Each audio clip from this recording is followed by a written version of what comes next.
Бүгін азанмен тұрдым да далаға шықпасам күн шығып кеткен ғой. Түсінбей қалғансың ғой, неге күн шығып кетті, азанмен тұрған едім деп тез орамалымды тарттым да тапжанға барып қалсам, қайда жүрсің, қайда? Жатқанымызға 2 күн болды ғой. Азанмен тұрып жуам деп жатыр едім, түс болды ғой, түс. Тез жуып бізді үйге кіргізсейші. Қыздар, сендер ничего, мен айтсайшы, жатқаныма 1 апта болды. Осы тапчанның кілемі болып, далада қалып қалмасам болды ғой. Қой, сендерді тез жуып үйге кіргізіп тастасам болмайтын болды дедім да, киімімді тез ауыстырып келдім да, тапчанымды тез сыпырып шығып, ой, келінка, сүт шашып сыпырсам болады ғой, шаң қылып неменеге тұншықтырып жатыр екен. И сен ауыр болмай үстімнен түсші, а?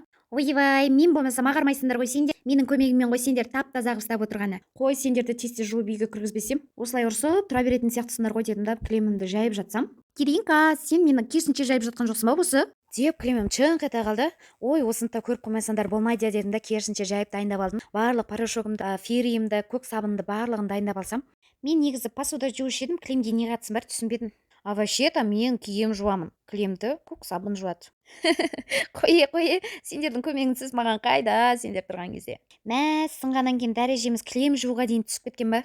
Мен айтсай, мені суда тұрғаныма 1 сағат болды. Сонымен қой, ертерек бастайын дедім да, порошогымды алып кеп суыма салдым. Сен көмегіңсіз ешқандай да тірлік кетпейді ғой, білесің ғой дедім да. Ферием айттым, сен болмасаң кішкене майын тазартып ағартамаймын ғой дедім. Көк сабын жалғыз өзіне кішкене көмектестеріңдер көк сабынға деп, осылай суымды құйып көк сабынмен үйкеп тап-таза қылып пиялаймен қырып тұрып жуып шықтым. Пиялайым айттым, хорошо, что сен мусорға тастай салған жоқпын, осы кілем жуады деп алып қалдым. Кілемнің барлығын осылай күйеуім тап-таза қылып шайып шықты. Мә, жерге тиіп қалдық қой, кішкене көтерсеңдерші бізде шайлекті.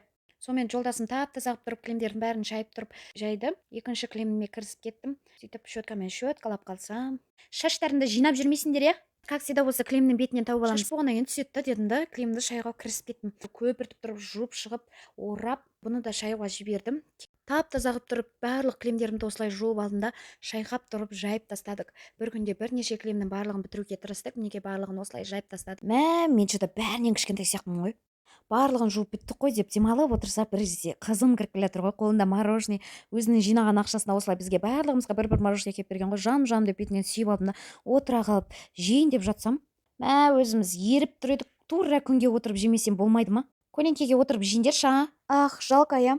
Өзіміз еріп тұрғанымызда да енді күнге отырып жеп жатқан несі деймін да. Ай, сен де қоймадың ғой дедім да, барып көлеңкеге отырып жейінші деп, көлеңкеге отырып алып тез жеп алып, нанымды илеп қойған болатынмын, келіп үйге жайып, кішкене ет асып қойғам. Етімізді жеп алайық деп нанын жайын деп жатсам, неменеге осы жұмсақ қылып илеп тастайсыңдар, а? Қойшы, ең главное жайылса болды ғой.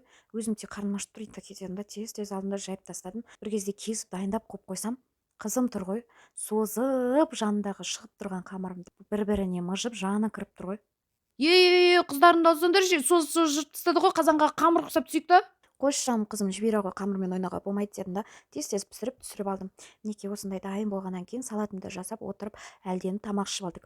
Бір кезде енді тамақ ішіп болғаннан кейін сорпа ішейін деп сорпамды алып келдім. Үстіне салаттан қалған соғын құйып жібердім. Қызыма айранды сұратып алдым да, 1 қасық айранымды салып араластырып тұрып ішейін деп жатсам, мә, әдемі витімізді жуынды секілді қылып ішетіндерің несі? Енді сен маған ұрыспашы, бәрібір ішке барып біргесіңдер ғой дедім да, араластырып ішіп алдым. Сонымен осылай бір күніміз өтті. Достар, келесі видеода мен осы үйдің сыртын әктеген видеомды түсіретін боламын. Міндетті түрде менің арнама тіркеліп, осы видеоға лайк қойып, мені қолдай кетіңіздер. Қош, сау болыңыздар, достар.